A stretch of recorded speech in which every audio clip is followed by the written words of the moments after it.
জেলখানার কবিখ্যাত নাজিম হিকমত লিখেছেন জেলখানার চিঠি, যার দীর্ঘ জীবনের সময় জেলখানায় কেটেছে।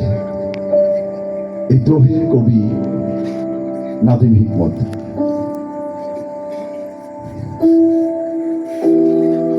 প্রিয়তম আমার, তুমি তোমার শেষ চিঠিতে লিখেছ, মাথা আমার ব্যথায় টন টন করছে, দিশেহারা আমার হৃদয়। তুমি লিখেছ, যদি ওরা তোমাকে ফাঁসি দেয়, তোমাকে যদি হারাই, আমি বাঁচব না। তুমি বেঁচে থাকবে প্রিয়তমা বধূ, আমার স্মৃতি কালো ধোঁয়ার মতো বেরিয়ে যাবে হাওয়ায়। তুমি বেঁচে থাকবে আমার হৃদয়ে রক্ত কৃষি ভগিনী। বিংশ শতাব্দীতে মানুষের শোকের আয়ু বড় জুড়ে 1 বছর। মৃত্যু দড়ির এক প্রান্তে তো দুর্লভান, সব দেহ আমার কাম্য নয় সে মৃত্যু। কিন্তু তুমি চেনো,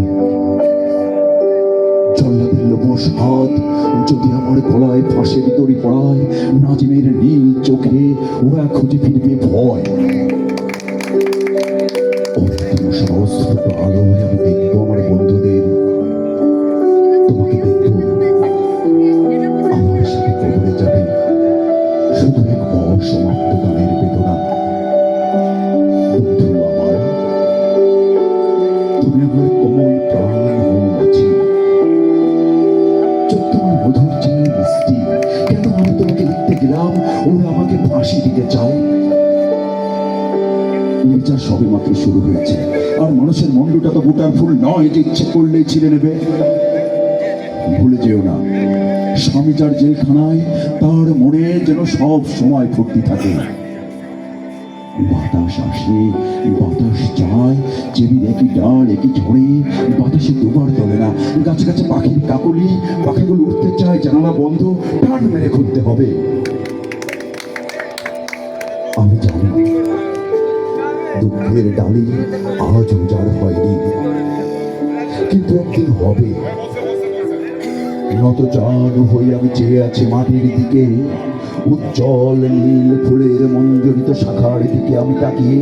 তুমি যেন মৃন্ময়ী বসন্ত আমার প্রিয়তমা, আমি তোমার দিকে তাকিয়ে মাটিতে পিঠ থেকে আকাশে দেখছি। তুমি আকাশ, তুমি মধুমাস, আমি তোমাকে দেখছি প্রিয়তমা।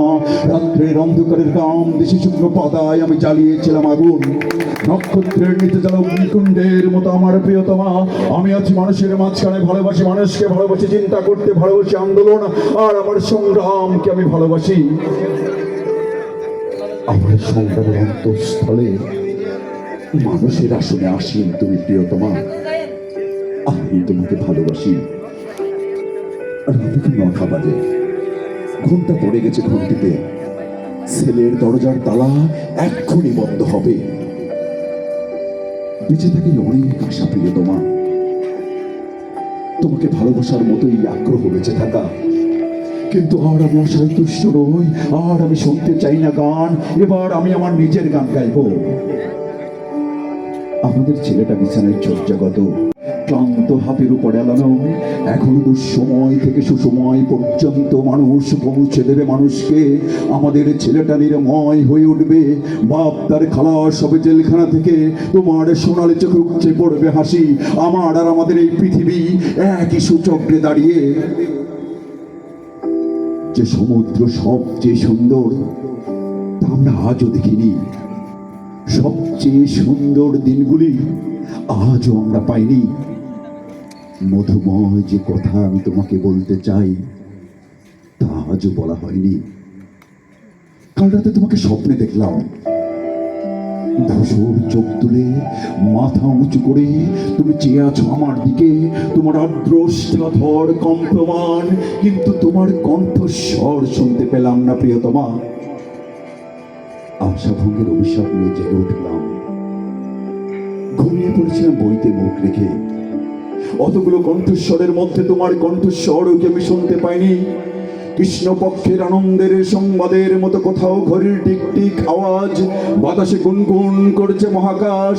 আমার গানের লাল খাতায় গানের একটি কলি, লাঙ্গল চষা ভুঁইতে মাটির বুক ফোড়ে উদ্গত অঙ্কুরিত দুরন্ত ফলার, আর এক মহিমান্বিত জনতার বজ্রকণ্ঠে উচ্চারিত ন্যায্য অধিকার।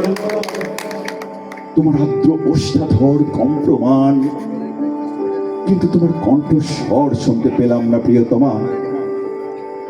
আমি জেলে আসবার পর যে সন্তানেরা জননীর গর্ভে ছিল তারা আজ 10 বছরের বালক। আমি জেলে আসবার পর সূর্যকে 10 বার প্রদক্ষিণ করেছে পৃথিবী। আমি জেলে আসবার পর অন্ধকারের কিনার হতে ফুটপাতে ভারী হাতে ভর দিয়ে দাঁড়িয়েছে তার অর্ধেকটা। আর আমি বারংবার সেই একই কথা বলছি, জেলখানায় কাটানো 10টা বছর যা লিখেছি তা তাদেরই জন্য যারা মাটির পিঁপড়ের মতো, আকাশের পাখির মতো, সমুদ্রের মাছের মতো, যারা অগণিত, যারা ভীরু, যারা শিশুর মতো সরল। কেবল তাদের জীবন বৃত্তান্তে মুখর আমার গান। আর যা কিছু, এই ধরো আমার জেলখানায় কাটানো 10টা বছর শুধুমাত্র কথার কথা। ধন্যবাদ সবাইকে।